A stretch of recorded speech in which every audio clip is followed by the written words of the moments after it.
महीने तक मैंने देखा कि मैं अल्लाह को ड्रीम्स में मना रहा हूँ, लेकिन अल्लाह मान नहीं रहा। तो वो यानी मेरे लिए इतना मुश्किल काम था ना, वो टाइम था कि मैं बस आप कह लें कि हर तरह से ना मेरे रास्ते बंद हो गए।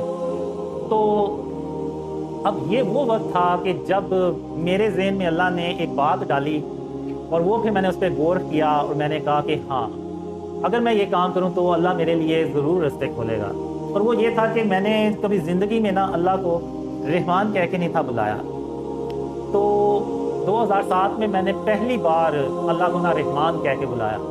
तो वो एक दुआ थी, जैसे वो यूनुस अलैहिस्सलाम की दुआ है, ला इलाहा इल्ला अंता सुब्हानका इन्नी कुन्तु मिनज़ ज़ालिमीन। तो इस तरह की वो एक दुआ थी। तो जो मैंने फिर अल्लाह से मांगी, तो फिर उन अंधेरों में आप कह लें कि अल्लाह ने मुझे मेरे ख्वाब में आया, और जब वो ख्वाब में आया तो मुझे यानी फील हुआ कि यानी अल्लाह जो है ना वो रहमान बन के आया।